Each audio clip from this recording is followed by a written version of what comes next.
After years, Kuma found himself watching a young Luffy deliver a powerful kick that split a massive rock clean in two. Luffy was laughing hysterically, showing off to the nearby animals, asking them if that wasn't the coolest move they'd ever seen. With power like that, he was convinced he could take on anyone, even his big brother Ace. Kuma recalled how Dragon once mentioned he felt a strange sense of familiarity with this island. Back then, Dragon had even visited the small village to observe a certain boy. Kuma, ever the protective father, had warned him not to speak like that, because at the end of the day, a father's heart will always break for his child. He turned to Luffy, who proudly announced that his new finishing move would be called the Rubber Axe. One day he said he'd have a crew. If they ever got into trouble, he'd show up and knock out everyone with his rubber axe. Meanwhile, the forest critters, Tiger and Lizard, were freaking out, and Luffy had to reassure them that he wasn't going to eat them. That's when Kuma's Denden Mushi rang. Luffy, feeling a strange chill, assumed it must be the local mountain boss calling. In true Luffy fashion, he bolted off and smashed a mountain just to be sure. Kuma, however, was hearing troubling news. A group of pirates had attacked a merchant ship and escaped. Without hesitation, he took to the sky, but rather than chasing down the attackers, he prioritized rescuing an injured merchant, flying him to the nearest hospital. The world government was furious. He was supposed to fight, not play hero. Still, later that night, Kuma tracked down the pirates, demanding their surrender. They complied instantly. No fool would dare face him.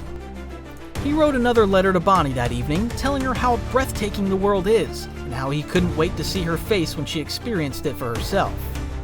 Back in the Sorbet Kingdom, Bonney repeatedly opened and closed the church mailbox, her little heart clinging to hope that one of her father's letters would finally arrive. Villagers tried to reassure her perhaps Kuma was busy, or maybe a seagull had lost its way. But none of that mattered to her. She just wanted to hear from her dad. Then, one day, something did arrive. A newspaper, along with what appeared to be a letter. Agent Alpha told the villagers to deliver it to the church. Bonney ran out, asking if it was from her father, but it was just the newspaper. Alpha, visibly irritated, scoffed at the situation. She revealed they'd actually received dozens of letters from Kuma already, and every single time she destroyed them. She mocked Kuma's devotion. Furious and heartbroken, Bonney lashed out, transforming into a gorilla to vent her rage. She shouted, "Yoga, fight!" ready to unleash her anger. But before anything escalated, Alpha appeared again, this time bringing Bonney her medicine. Grandma Connie intervened, gently reminding Bonney to revert to her original form. Alpha got a quick glance and blinked in disbelief. "Am I seeing things? Is she an enormous woman?" she muttered. She handed over the medicine.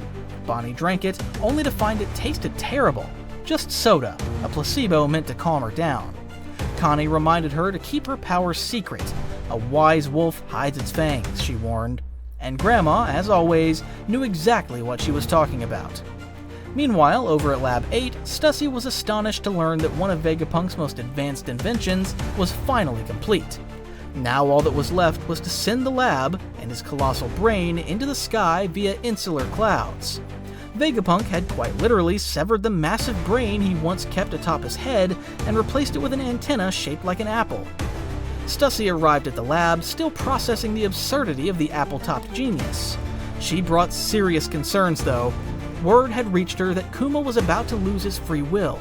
She wanted to know if that was somehow worse than her own fate, being a clone who retained her autonomy. Vegapunk tried to stop her train of thought. "You're human too," he insisted, refusing to see her any differently. Kuma, calm but curious, asked what exactly it meant to lose free will. Vegapunk explained bluntly he would be stripped of all human emotion. If the world government ordered him to eliminate a child, he would carry it out without hesitation. Kuma nodded and said he could accept that. But Stussy pushed back. "No one can accept something like that so easily," she said. In response, Vegapunk made a promise. He would preserve a minimum level of free will in Kuma's body, at least until all the surgeries were done. That would take about a year. With that window of time, Kuma sat down again to write another letter. As long as he had words, he wanted to fill Bonnie's life with them. He'd write letters for her entire life if he had to. Stussy stood there watching him, overwhelmed by emotion. She didn't say anything, but her heart was racing. In that moment, she could already picture a future by Kuma's side.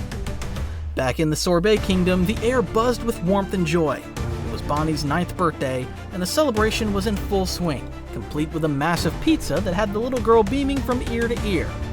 Laughter echoed through the night as everyone joined in, the simple joy of the evening wrapped around them like a warm blanket.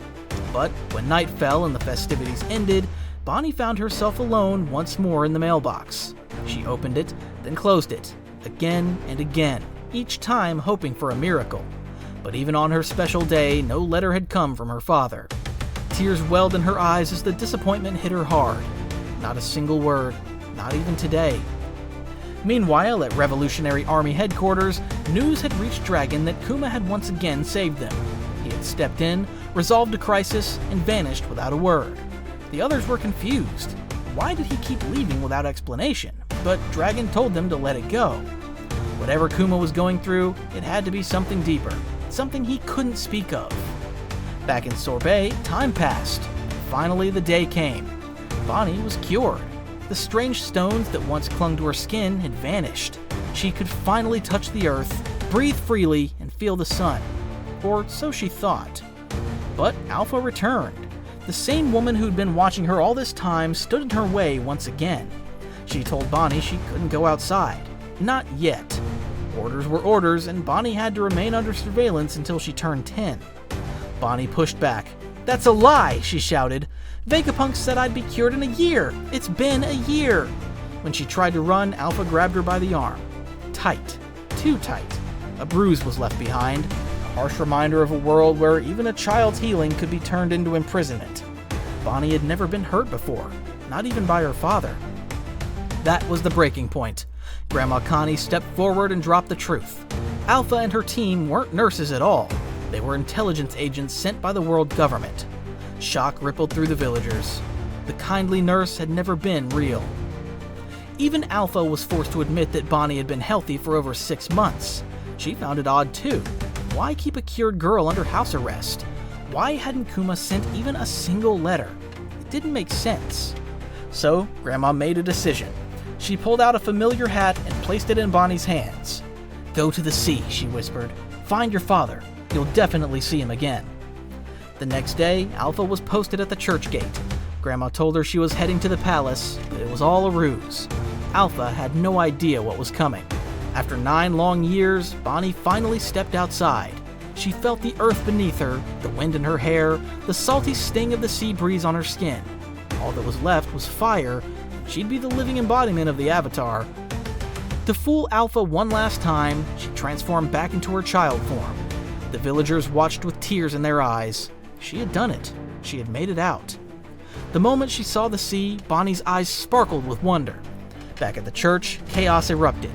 Alpha was losing her mind, screaming that she couldn't find Bonnie. When she turned and saw Grandma Connie, who'd supposedly left earlier, she snapped. But Grandma played her final card. Her introduction drove Alpha up the wall. Meanwhile, the real Bonnie was overjoyed when she saw the ship. Guyo had crafted it to look like a pizza, her favorite. Alpha, now furious, was ranting and raving about how a child had managed to outsmart her. But things escalated quickly.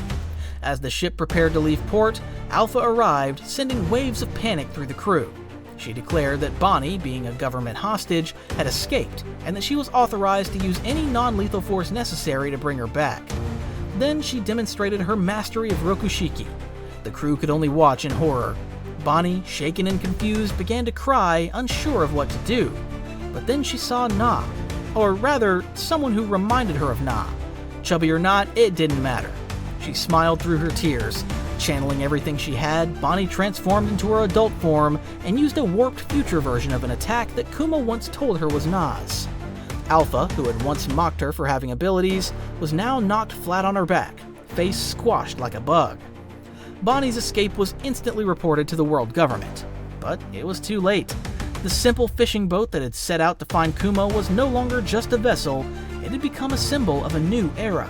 A pirate ship, born from love and freedom, just like the Going Merry once was for Luffy. In the next episode, Kuma will finally become a weapon. He will lose his free will, piece by piece. After a lifetime of struggle, after a childhood spent in chains, and after losing everyone he ever loved, he still chooses to fight. because there's one thing he hasn't lost: Bonney. And now that little girl is sailing into the future, defying fate, honoring her father, and leaving a trail of chaos for Alpha, who may just end up at the bottom of the ocean. We have come to the end of this one. Since the dreams are coming true, let's make ours too. Until next time, peace out.